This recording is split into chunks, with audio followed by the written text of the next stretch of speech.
state lavorando bene per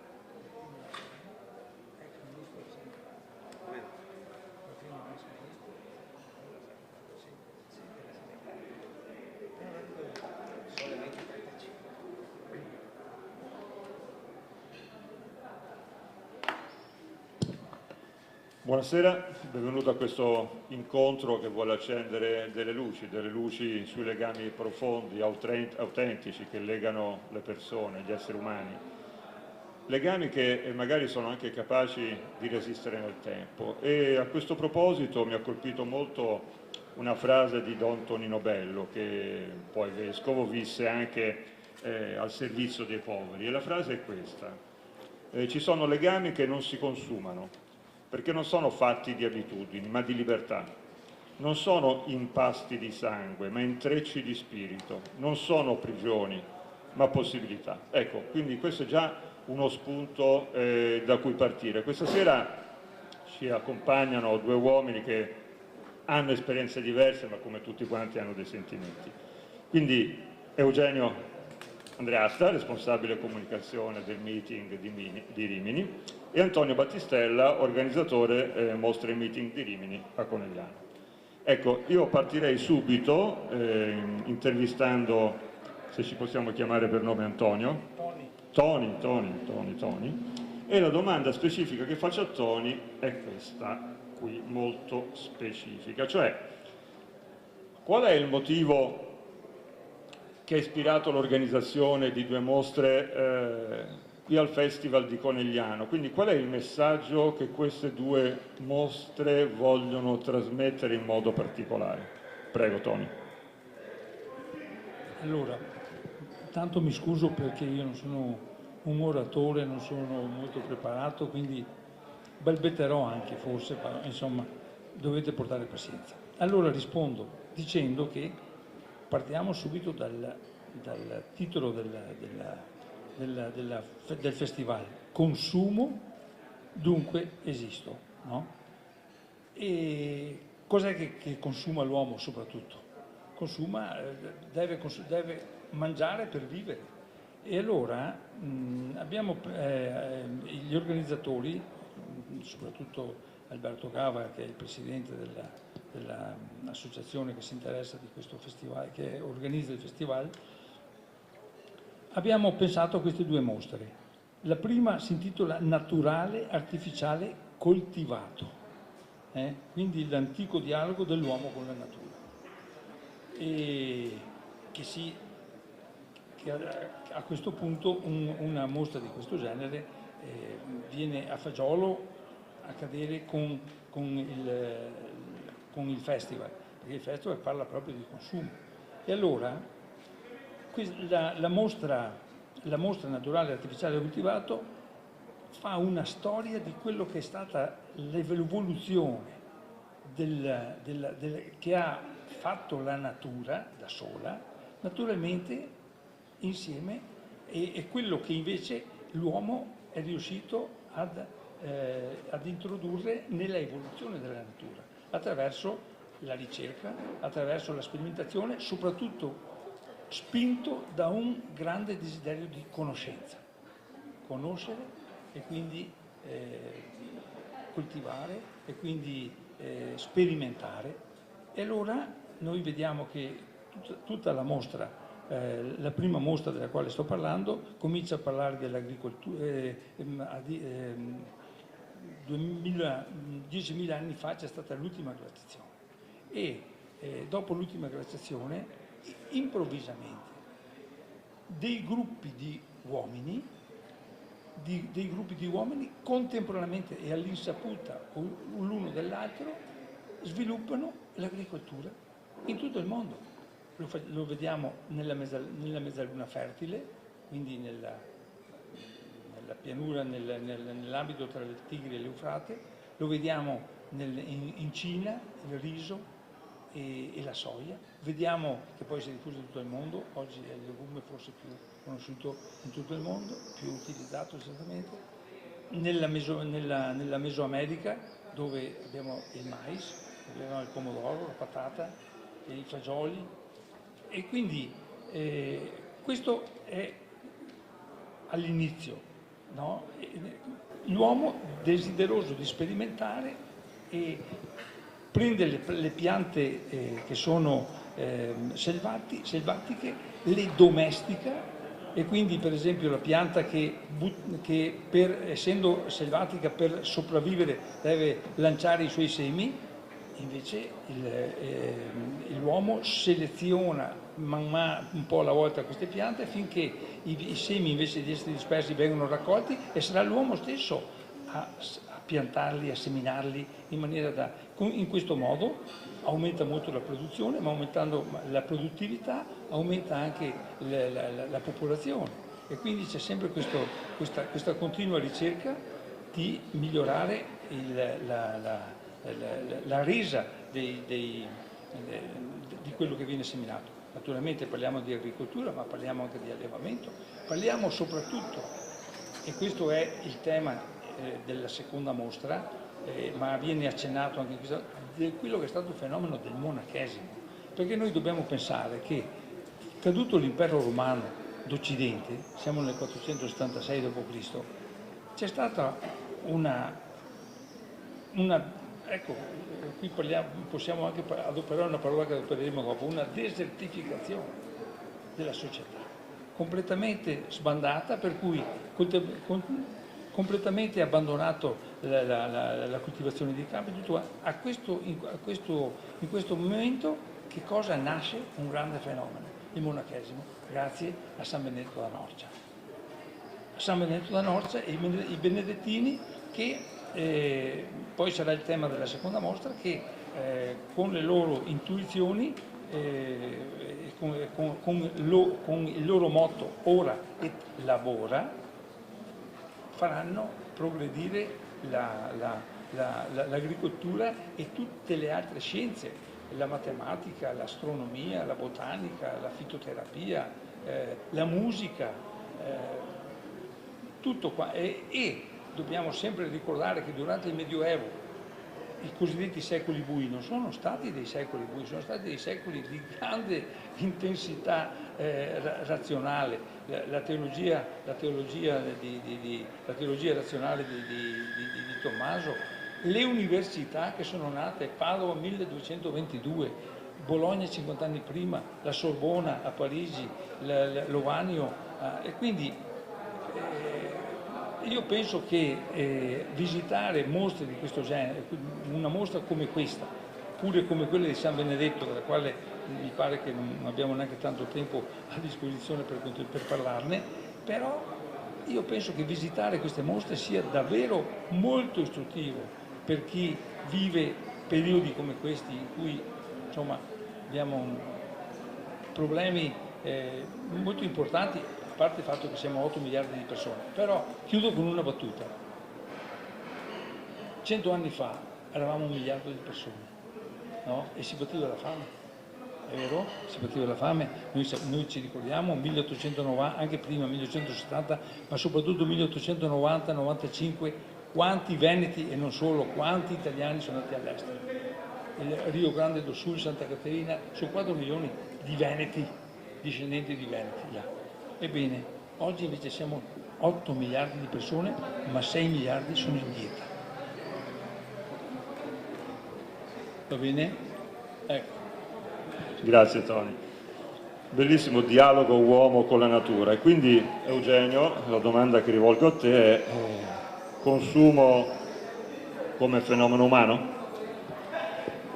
Quindi noi ci troviamo all'interno di questo festival che si intitola proprio Consumo dunque sono, no? Titolo veramente bellissimo ed è bello condividerlo con voi e anche ci tengo a sottolinearlo con gli amici che ci stanno seguendo da Vive TV, che sta mandando in diretta questo nostro dialogo, e anzi colgo l'occasione per ringraziare Vive TV per l'attenzione e la puntualità con cui segue l'incontro di questa sera e questi incontri.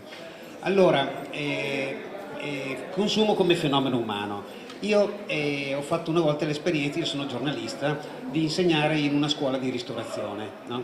E quindi i miei ragazzi avevano 17, 18, 19 anni, giovani, futuri camerieri, futuri cuochi, futuri, come si dice, le persone che accolgono nella concierge i clienti degli hotel. E gli ho fatto questa domanda, dico: scusate, secondo voi quanto dura una cena normalmente, voi che farete i camerieri, i cuochi? E loro mi dicono un'ora e mezza, al ristorante un'ora e mezza, 2 ore, eccetera. Quanto di questo tempo noi lo dedichiamo effettivamente a mangiare? No? E loro mi dicevano, beh, proprio calcolato il primo più secondo, il contorno, eccetera, sarà 20 minuti. Cosa succede in tutto il resto del tempo? In tutto il resto del tempo noi costruiamo un legame, costruiamo una relazione, cioè il nostro mangiare non è, cioè ho detto, ma scusate, è un'enorme perdita di tempo, noi potremmo stare 20 minuti, mangiare e andarcene, una cosa serve tutto il resto. E questo era per aiutarvi a capire che una cosa come il mangiare, per esempio, che è il più tipico consumo che noi facciamo, non è solo un aspetto materiale dell'esistenza, no? E questo ci differenzia per esempio dagli animali. Gli animali consumano la biada, consumano l'erba, oppure i carnivori mangiano un altro animale e poi tornano sulla loro strada. Per noi è una cosa diversa. No. Adesso quindi noi vediamo che in una cosa come appunto il mangiare c'è un universo che si apre, che è un universo di rapporti, di simboli, di sensazioni, di fantasia. Pensate ai cuochi che danno i nomi di fantasia ai piatti, no? Perché uno non può dire bistecca e basta, deve dire paillarda, la moda dello chef, cose del genere? Perché non mangiamo solo con la bocca, mangiamo anche con la fantasia, con il cervello, con l'intelligenza, no? E questa insomma era una cosa che anche loro li faceva molto riflettere. Pensate al cristianesimo, cioè l'atto forse più importante di tutto il cristianesimo, l'ultima cena, è quello in cui Dio compie una cosa importantissima, no? Cioè consolida la sua presenza tra gli uomini in una maniera assolutamente inusitata, cioè geniale, un unicum assoluto in tutte le religioni. E questa cosa la fa a cena. Esiste nulla di meno sacro di una cena, capito? E in realtà con questo anche Cristo ci diceva, dentro questo gesto materiale c'è un universo di significati.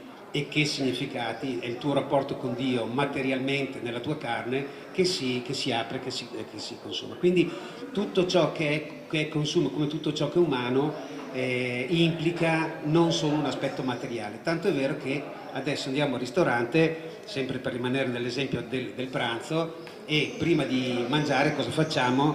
Facciamo una bella foto alla pasta alla carbonara e poi la condividiamo sui social. Perché cosa aggiunge questa cosa al fatto semplice di mangiare, di stare in compagnia? Che diventa un elemento di relazione, un elemento di legame con gli altri. Ecco, quindi gli oggetti, anche gli oggetti che noi compriamo, dicono chi siamo, dicono in cosa noi ci riconosciamo, che aspirazioni abbiamo, che valori vogliamo difendere.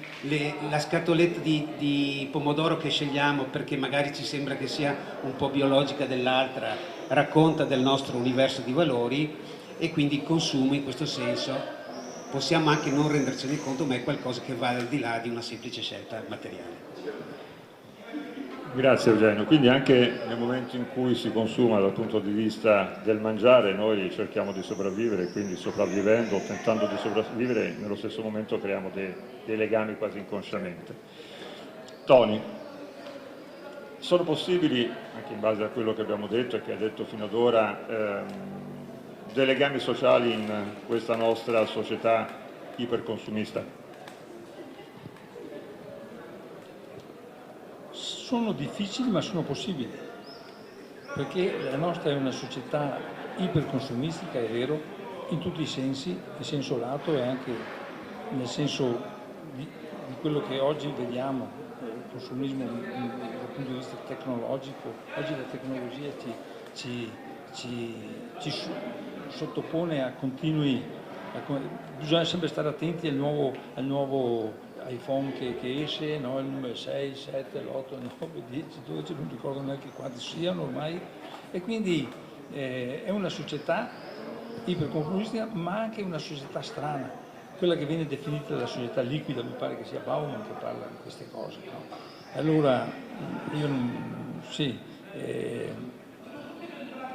però se si sta attenti, se si incomincia a riflettere, perché quello che manca oggi nella società, secondo il mio punto di vista, è proprio la riflessione. La gente forse non ha neanche tempo per riflettere, ma certamente sono pochi quelli che riflettono, soprattutto i ragazzi.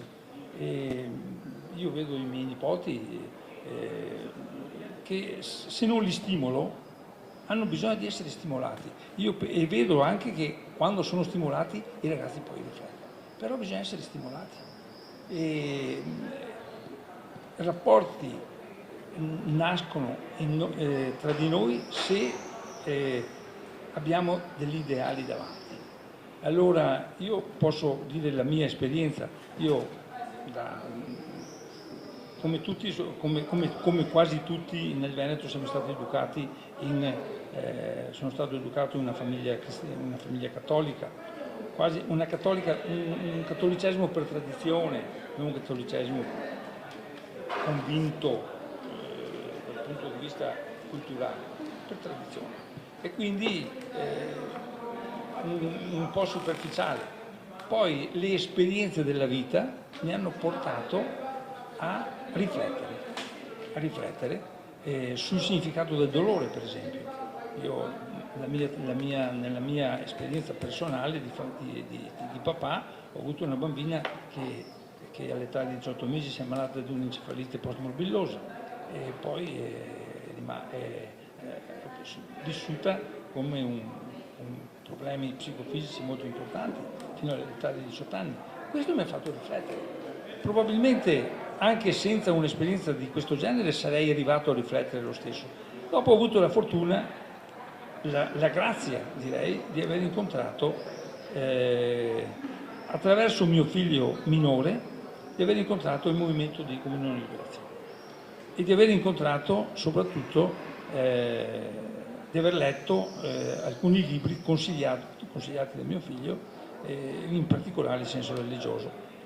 E poi, grazie alla presenza di alcuni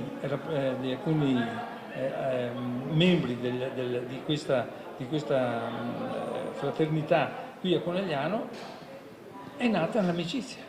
Quindi anche questa è un'esperienza nel campo religioso, ma io penso anche che in altre situazioni si possono creare. Certo, importante è che l'uomo si incominci a riflettere sul significato dell'esistenza. Perché esisto? Perché esisto? Perché potrei non esistere? Perché c'è l'universo? Perché potrebbe anche non essere? Cioè, quando l'uomo incomincia a pensare, quando il giovane, il ragazzo comincia a pensare, io con i miei nipoti dialogo su questi argomenti, perché ritengo che sia importante. Allora quando si incomincia a riflettere su questo si può ricominciare anche a vivere amicizie vere. Sappiamo che molto probabilmente il cristianesimo, come diceva Ratzinger ancora negli anni 70, saremo un piccolo gregge, ma non ha importanza, però è importante invece che questo piccolo gregge sia testimone di qualcosa di importante che vive. Quindi, riflessione, perché esisto, tecnologia, e qui mi porta a farti la domanda, Eugenio, che riguarda un po' le reti digitali, no? Cioè le reti digitali sono una risposta o una trappola per chi cerca magari un'appartenenza, legami? Prego, Eugenio. Grazie Claudio, sì, le reti digitali, a questo punto aggiungiamoci anche l'intelligenza artificiale che in questo momento sta diventando il trend dominante. Allora, da una parte, secondo me bisogna tenere conto che ogni volta che diciamo così, io l'anno scorso ho frequentato un master di comunicazione e si rifletteva proprio su questi temi. Il docente diceva che appunto che ogni volta che nella storia dell'uomo c'è stato un salto tecnologico, soprattutto relativo alla comunicazione, improvviso, si sono sempre scatenati dei timori, delle paure che vanno considerate proprio un fenomeno in qualche modo fisiologico. Per esempio, questo è successo per esempio quando è nato il telefono. Quando è nato il telefono noi questo non lo ricordiamo, cioè è stato prima della nostra nascita, ma non ci viene più di tanto documentato storicamente, però fu una cosa difficilissima da metabolizzare per la società del tempo. Quando nacque il cinema, per esempio, c'erano giornali che dicevano che per esempio che le donne, soprattutto le giovani donne, non dovevano frequentare il cinema perché questa cosa poteva, come dire, procurare delle emozioni forti, addirittura l'epilessia, capito? Queste immagini veloci, così traumatizzanti, eccetera. Ed è una cosa che fa parte un po' del nostro, come dire, difficile metabolizzare collettivamente queste innovazioni. Questo sta succedendo con le reti sociali, questo sta succedendo con l'intelligenza artificiale. Bisogna sicuramente avere il coraggio di entrare con molta pazienza, con molta serenità, entrare dentro questi fenomeni, fare un bel discernimento tra ciò che aiuta, ciò che resta, ciò che può passare, ciò che può comportare dei rischi. Nella fattispecie, parlando di reti sociali esplicitamente, sicuramente c'è questa possibilità, il fatto di sentirsi parte di qualcosa, no? È bello che le parole principali che usano i social media sono parole che in fondo appartengono al nostro vocabolario, no? Pensiamo per esempio alla parola condividere, no? Share, no? Quando condividi un post con qualcun altro, no? O join, quindi aderisci, o like, cioè sono tutte espressioni di una socialità in qualche modo e in tanti casi esprimono una socialità, cioè ci sono ricerche che dicono, diversamente da un luogo comune, che i ragazzi più attivi sui social normalmente sono anche quelli che hanno una vita sociale molto sviluppata. Poi certamente ci sono pericoli, anche in questo senso, ci sono pericoli che questo sentirsi parte di una comunità, questo fatto che ci sia un mezzo che ti dà voce e questo mezzo che ti permette di cercare chi è come te, in realtà magari ti faccia credere di essere ascoltato, ma in realtà non sei ascoltato, ma sei profilato, oppure ti dice di darti un'identità, ma in realtà ti spinge a fare una certa prestazione, capito? Oppure ti unisce a chi è simile da te, ma in realtà crea una comunità chiusa e ti isola da tutto il resto. Non ci sono ricette preconfezionate, la ricetta forse è quella che diceva Tony prima, l'educazione, la pazienza, il saper accompagnare le persone, non demonizzare, entrare cioè passo passo insieme in questi fenomeni e questa che non ha risposte predefinite, secondo me è sempre la risposta migliore. Ecco, qui allora mi spingete a richiamare di nuovo Tony, però avvicinandoci di più al meeting di Rimini, no? Quindi abbiamo detto legami, non legami, ma tu prima hai parlato anche di deserto e il titolo del meeting di Rimini è proprio "Nei luoghi deserti costruiamo con mattoni nuovi", quindi è una citazione di Thomas Eliot. Agganciandosi a questo e tutto ciò che è stato detto fino ad ora, puoi farci degli esempi particolari, Tony? Beh, più che esempi dico quello che penso rispetto alla desertificazione, perché non so se avete notato, io sono un vaso di coccio tra due vasi di ferro e quindi io parlo per quella poca esperienza che ho, però sappiamo che in questo periodo che stiamo vivendo le biotecnologie, l'economia dei dati, i social stanno trasformando profondamente la nostra percezione e la nostra esperienza della vita. E quindi come conseguenza abbiamo i deserti della contemporaneità, e cioè la solitudine esistenziale, la rassegnazione, il cinismo, anche la disperazione. Pensate che la seconda causa di morte tra i giovani dai 15 ai 24 anni è il suicidio. La violenza, l'indifferenza, le baby gang, no? Da un certo punto di vista filosofico, ma anche esistenziale, il relativismo e il nichilismo. E sono situazioni in cui che viviamo quotidianamente e che ci danno spunto di molta riflessione. Il Papa, qualche giorno fa, parlando alla CEI, ha detto che la persona umana, ecco, questo è molto importante, la persona umana non è un sistema di algoritmi, ma è una creatura, è una relazione, è un mistero. Allora questa è una cosa che ci deve far riflettere. Noi abbiamo mattoni per costruire qualcosa in questo deserto, certo che li abbiamo. Li abbiamo però se torniamo a riflettere non solo su quello che è l'immanente, ma anche su quello che trascende l'immanenza, su quello che è la trascendenza. Dobbiamo riflettere su queste cose. Riflettere, quindi Eugenio. E allora riflettere, anche con te spingiamoci al meeting di Rimini. Quindi assembliamo un attimino ciò che è stato detto fino ad ora. Come lo vedi, come lo vivi, come lo vivrai e come assembli il tutto incorniciandolo proprio con il meeting di Rimini?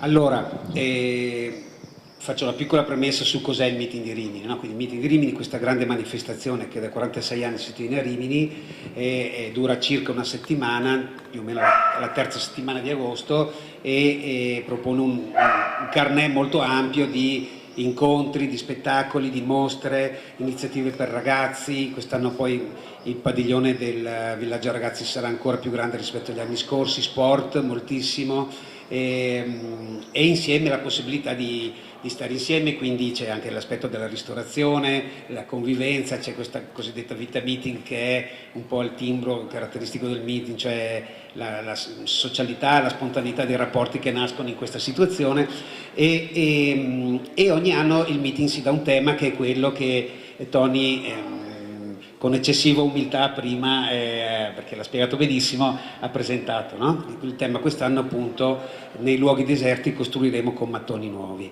Allora, come tu mi suggerivi tu, restare nel tema di questa sera, se ci sono dei legami che non consumano, no? Perché noi siamo qui a parlare del consumo, ci sono al meeting di quest'anno degli esempi di legami che non consumano? Allora intanto sottolineo proprio la parola esempi, perché al meeting non troverete più di tanto descritte teoricamente questi aspetti qui, non si fa un dibattito sulla necessità di legami sociali nuovi all'interno della società di oggi, si mostrano esempi in atto con i convegni, con le mostre, con gli spettacoli, in tutte le sue manifestazioni, esempi di questa possibilità di un fiorire di rapporti nuovi in una società che per certi versi si sta anche disgregando, no? Facciamo 3 esempi. Allora, il primo è una mostra che quest'anno sarà dedicata a una strage avvenuta 30 anni fa, negli anni del terrorismo, gli anni cosiddetti gli anni neri dell'Algeria, 1994-1996, che vide lo sterminio di numerosi religiosi e religiose, no? A Tibirin e in generale in Algeria, con in più l'assassinio del vescovo Pierre Claverie, un assassinio che coinvolse anche il suo giovane autista musulmano peraltro.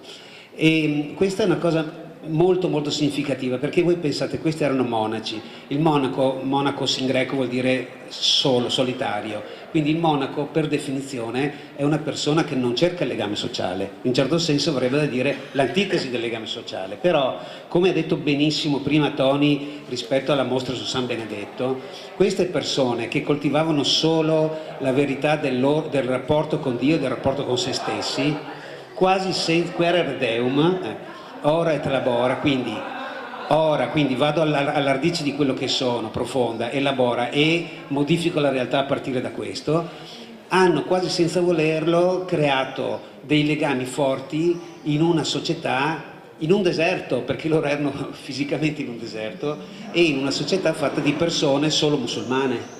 Quindi loro non andavano lì né per convertire, né per cambiare, né per edificare, né per far nulla di tutto questo, erano solo una comunità che stava lì per pregare e lavorare, e da questo è nata una testimonianza che colpisce ancora il mondo.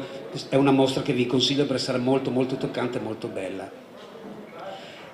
Faccio un altro esempio e questo più sul titolo del meeting, i nuovi mattoni.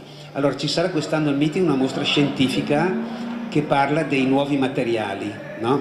Per esempio il grafene, no? I superconduttori, questi materiali di nuova generazione che hanno un paradosso al loro interno. Sono materiali naturali, nel senso che vanno ad aggiungersi alla tavola degli elementi che noi abbiamo studiato alle scuole medie o superiori, no? Però questi materiali naturali sono frutto della mente e della ingegnosità e dell'intelligenza dell'uomo, no? E fanno cose, risolvono problemi. Io ho mio figlio che lavora in Danimarca e studia queste cose, si occupa di nanotecnologie e si occupa di problemi, per esempio, di tenuta stagna di pompe idriche, no? Che sarebbe stato impossibile risolvere solo 10 anni fa, no? E questo è un esempio eccezionale di questa capacità dell'uomo di dialogare con la natura, di non forzare la natura, di entrare dentro le leggi della natura e di creare qualcosa di nuovo che è al tempo stesso dell'uomo e anche della natura, in un dialogo, in un legame che non è di consumo ma è di, possiamo dire così, collaborazione in qualche modo, in vista della creazione di cose nuove. Ecco, vi faccio un ultimo esempio, un po' rischioso, ma prima mi sembrava c'era un prete, adesso per fortuna è andato via così rischio di meno. Quest'anno al meeting ci sarà una mostra sul concilio di Nicea. Questo concilio è tenuto 1700 anni fa e io la settimana scorsa sono andato a Roma alla presentazione di un libro sul concilio di Nicea. È stato fatto un esempio molto bello e si diceva così, che Papa Leone XIV, una delle prime cose che ha detto dopo l'elezione è che Gesù non è un superuomo, no? Non è Superman, non è Batman e neanche l'uomo ragno, capito? E Gesù è un'altra cosa.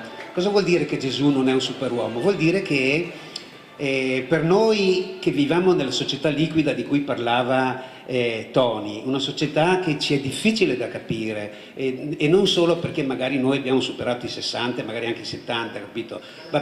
Ma forse ancora di più per i ragazzi, per i giovani che sono all'interno di questa società, che ci sentiamo fragili, ci sentiamo sballottati, ci sentiamo di dover interagire con una realtà che, pensiamo all'intelligenza artificiale, ogni giorno cambia e si evolve, e non abbiamo bisogno di un Superman ci fa arrabbiare, ci fa sentire ancora più impotenti, capito? Cioè ci mette di fronte alla nostra inettitudine. Noi abbiamo bisogno di un padre che ci accoglie, di un padre che ci perdona, di un padre che ci abbraccia, di un padre che sa che noi siamo persone limitate, piene di difetti, capito? E che impariamo sbagliando. E quindi il concilio di Nicea dice proprio questa cosa qui, che Dio e Gesù Cristo non sono Superman, ma Dio è strutturalmente padre, no? E quindi Gesù Cristo è della stessa sostanza del Padre, no? E quindi c'è un legame tra di loro che è più forte di qualsiasi cosa, un legame eterno, un legame che non si consuma, e che noi stessi, in qualche modo, per analogia, siamo persone che hanno la possibilità di vivere un legame così. E allora, come diceva Tony, possiamo essere in 10, in mezzo a 100.000 che non sono così, però in 10 contenti, in 10 felici, in 10 che non abbiamo il problema di cambiare il mondo, perché siamo cambiati noi, e intorno ai quali, sarà fra un anno, sarà fra 100 anni, sarà fra 10 minuti, potrebbe nascere una nuova civiltà. Ultimo esempio, avevo detto 3, è il quarto, chiedo scusa al moderatore. Ci sarà uno spettacolo quest'anno su Sant'Agostino, le confessioni di Sant'Agostino con Preziosi, un attore molto noto. Sant'Agostino è esattamente questo personaggio qui, cioè uno, non tanto nelle confessioni quanto nel De Civitate Dei, che si trova che Roma il simbolo della classicità, il simbolo del cristianesimo stesso, la città eterna, la città che non muore mai, viene presa dai barbari, cioè delle persone che non hanno nulla della nostra civiltà, che pensano solo a saccheggiare e distruggere, capito? E la domanda che fanno a Sant'Agostino è: ma scusa, e il tuo Dio in tutto questo cosa c'entra? Cioè, ci distruggono ciò che per noi è più sacro, più duraturo, la città eterna non è più eterna, e tu di fronte a questa cosa qui cosa hai da dirci? Capito? Domandina non banalissima, capito? Sant'Agostino fa questa cosa eccezionale, questo vertice dell'intelligenza umana di ogni epoca, che è la De Civitate Dei, per inoltrarci in questa cosa.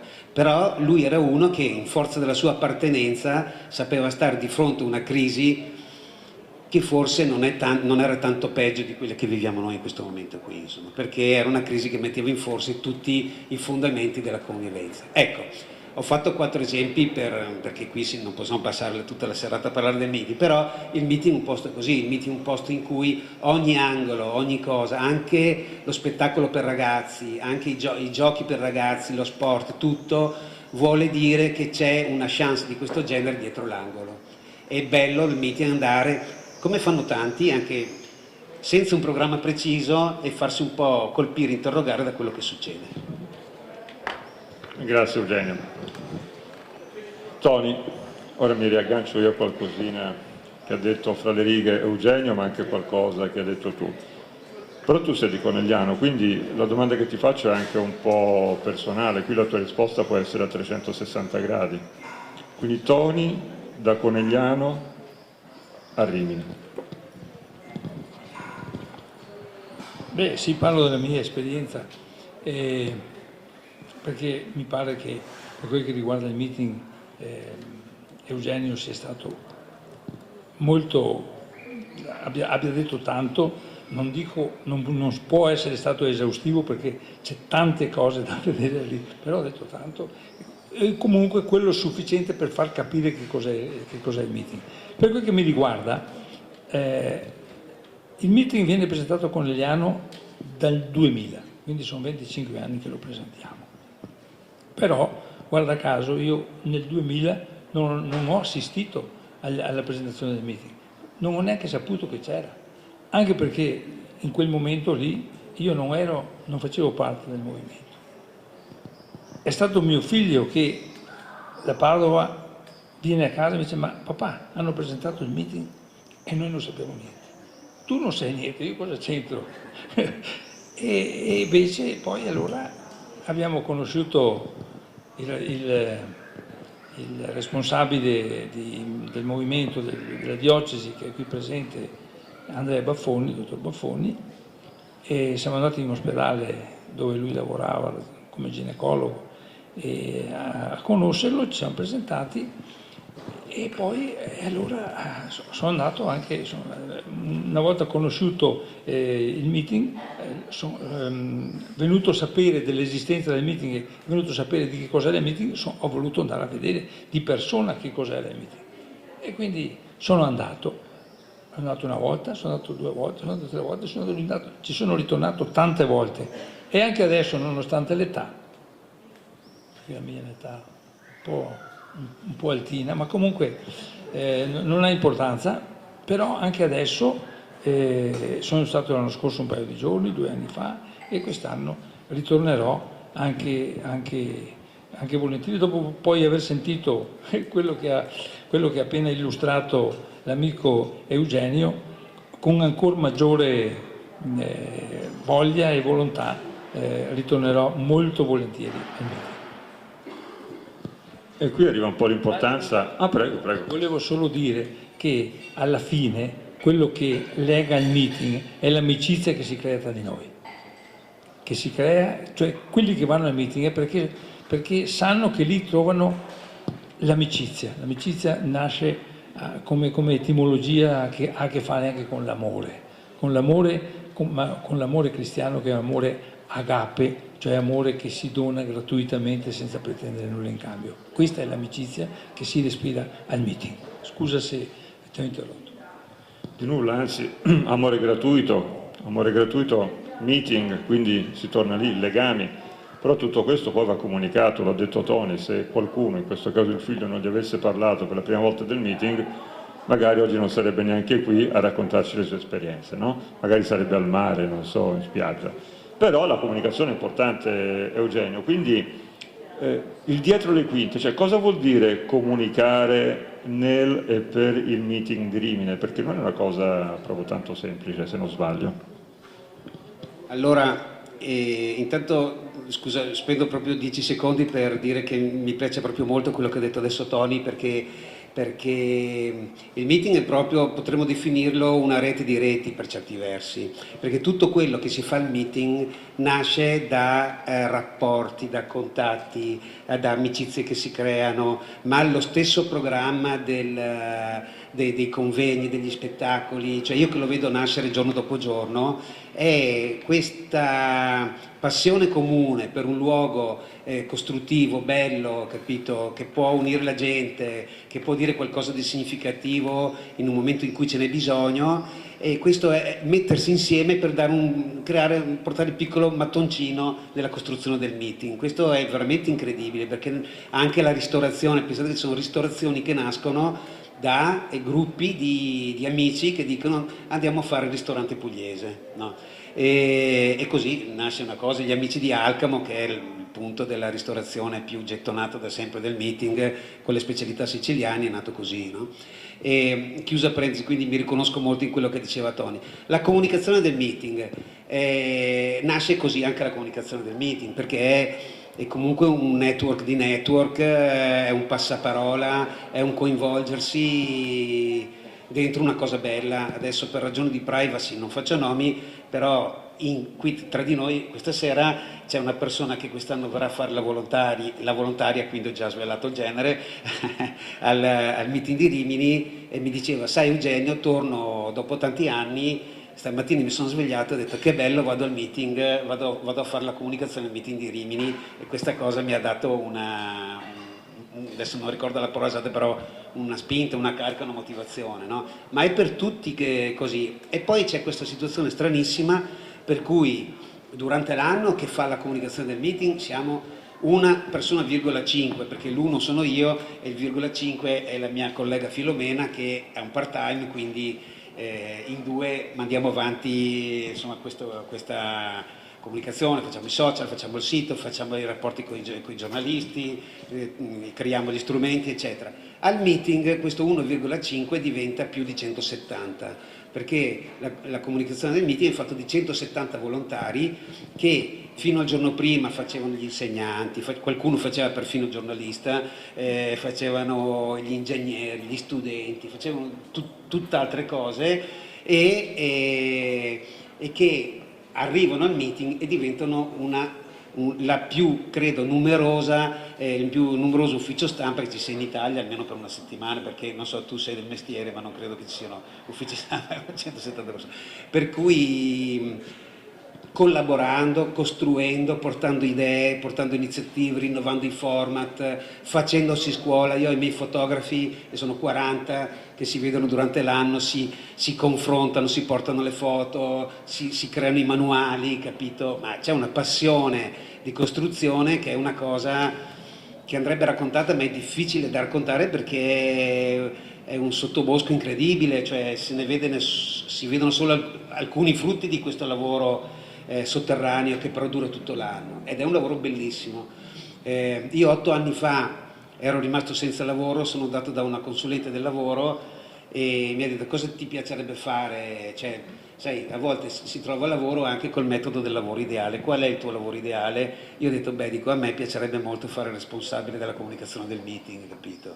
E lei mi ha detto: pensi di essere capace? Dico: insomma, dai, magari studiando, eccetera, magari anche sì, no? E lei dice: vai e proponiti, e infatti adesso sto facendo il lavoro più bello del mondo dal mio punto di vista. Questo volevo dire. Grazie. È un gran bel lavoro anche di responsabilità, però Tony, era prevista o no un'altra domanda? Te lo dico io, di sì, tu non lo sai, ma te lo dico io. Però perché mi hai dato lo spunto tu, quindi è colpa tua.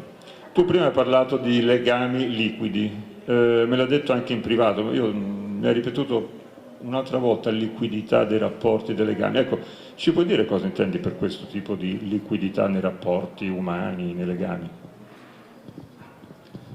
Una società liquida è una società dove le persone stanno perdendo la loro identità, secondo quel poco che ho capito io. E stanno perdendo la loro identità. Oggi viviamo in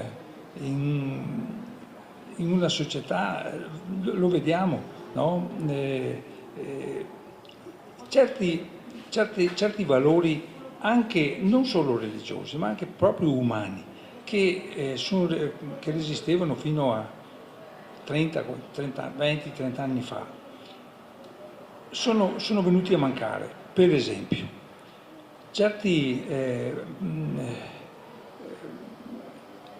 certe organizzazioni, chiamiamolo così per non parlare di partiti politici, sì, certe organizzazioni, no? Che si interessavano per esempio degli operai, che si interessavano del salario, che si interessavano di come far vivere meglio le persone, a un certo punto hanno dimenticato queste cose e non si interessano più, e allora si interessano di tutt'altra cosa. Oggi teoria gender che viene propinata anche ai bambini delle elementari, che è una teoria dal mio punto di vista, io sono anche un medico quindi posso anche dirlo, antiscientifica, completamente antiscientifica, non tiene conto né dell'anatomia né della fisiologia neanche delle patologie e neanche della terapia, perché esiste anche una terapia di genere, esiste, perché certi farmaci fanno bene agli uomini, e alle donne no, e lo stesso, la medicina di genere, come no? E allora questo è una società in cui uno non capisce neanche più dove si trova. Ecco, questo per me è una cosa che mi fa riflettere molto e che non riesco a capire come la gente, ecco perché la gente secondo me non riflette a sufficienza. È quello che dicevo poc'anzi. La gente non è più abituata a riflettere, perché se riflettesse probabilmente si renderebbe conto che certe cose che vengono date per scontate come vere, invece in realtà sono nulla, sono false addirittura. Ecco, ora. Prego. Perché Tony mi provoca e io non resisto. No, nel senso che era una cosa che ci dicevamo anche prima, no? Che questa desertificazione, no? Lui in qualche modo è come se avesse di nuovo rispiegato cosa vuol dire deserti, no? I deserti del titolo del miti, no? Però prima dicevamo anche un'altra cosa, che questi deserti cui non si sta bene, perché uno non è che vive bene dentro il deserto, insomma, ecco. E mi hanno fatto venire in mente una cosa, forse la cosa che mi ha colpito di più al meeting l'anno scorso, che è stata la testimonianza molto bella di Fra Paolo Martinelli, che è il vicario apostolico per l'Arabia meridionale, quindi la persona che ha la responsabilità della Chiesa Cattolica per qualche bel centinaio di migliaia di chilometri quadrati, tutta la parte meridionale dell'Arabia. E lui diceva: e la prima cosa che intendo condividere con voi è l'idea che mi sono fatto del deserto, no? Di cosa esso sia, perché dice, tra l'altro, io qua dovendomi spostare lui ha 4-5 stati da seguire, da una capitale all'altra, spesso in auto, cioè ho un sacco di tempo per stare in mezzo al deserto, proprio fisicamente, per attraversarlo, no? E dice, però proprio passando in mezzo a questi deserti mi viene in mente che la Bibbia dice che il deserto è il posto in cui Dio parla al cuore dell'uomo, no? E quindi già questo è un elemento di riflessione non male, un punto non male, che è un posto in cui si sta male, veramente male, però in cui può capitare qualcosa di inedito, di inusitato. E poi diceva, dice, io avevo un'immagine un po' statica del deserto, mi immaginavo una cosa sempre uguale. Invece, dice, il deserto è una realtà molto viva, perché è continuamente mosso dal vento, per cui non è mai uguale a se stesso. E questo dice, è un'immagine del mistero. Dio infatti non lo puoi fissare in una tua immagine, non lo puoi bloccare, ma lo puoi solo seguire, come di volta in volta ti si dona da conoscere, no? E quindi questa è l'esperienza che io ho fatto del deserto come del simbolo del rapporto che di ciascuno di noi ha con Dio, no? E allora questo non sostituisce quello che dice Tony, perché quello che dice Tony è molto drammatico ed è tutto vero, no? E però paradossalmente, forse anche questa è una delle cose che vuole suggerire il meeting quest'anno, dentro questa aridità totale impensabilmente può fiorire qualcosa. Molto interessanti gli interventi di entrambi. Prima di arrivare verso la conclusione, lo chiedo a te Eugenio, perché prima ho fatto un dispetto a Tony, altrimenti non so cosa mi accade dopo. E quindi quello che ti chiedo è possibile o è come possibile sostenere il meeting di Rimini? Grazie della domanda, perché anche questo è interessante, perché come nasce il sostegno del meeting di Rimini? A tutti i livelli nasce nel modo che dicevamo prima, cioè per gruppi di amici, addirittura con i mega sponsor, cioè la fonte principale di sostentamento del meeting sono le sponsorizzazioni, no, sono le aziende partner. Quest'anno per esempio Banca Intesa, no? Cioè, oppure Generali, queste grandissime aziende ce ne sono pare 140 quest'anno, con importi diversi e un ruolo diverso. Eppure non è diversa alla fine la dinamica con cui si coinvolgono anche queste aziende, perché vabbè, l'altro giorno mi è capitato di trovare in una grande realtà di comunicazione a Roma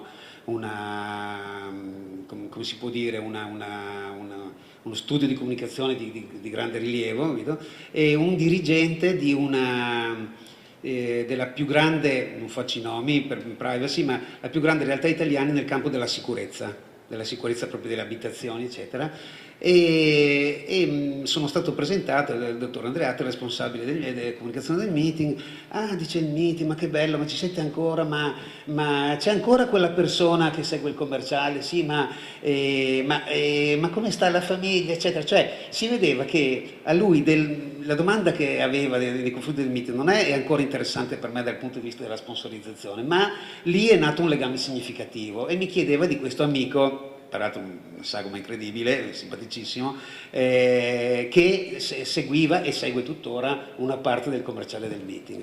E questo è a tutti i livelli, a livelli così di aziende che mettono centinaia di migliaia di euro, ma a livello delle persone. Il sostegno del meeting nasce da persone che sentono importante questa realtà per loro e per la società di oggi, che ci sia una voce di questo genere, una voce che per esempio fa parlare i politici senza farli litigare, una voce da cui nascono proposte positive, una voce che mira per esempio alla collaborazione tra le religioni, alla pace, al dialogo, e quindi si fa carico in prima persona del sostegno e della vita di questa cosa. Ci sono delle storie di donatori, di donazioni che sono bellissime, sono straordinarie.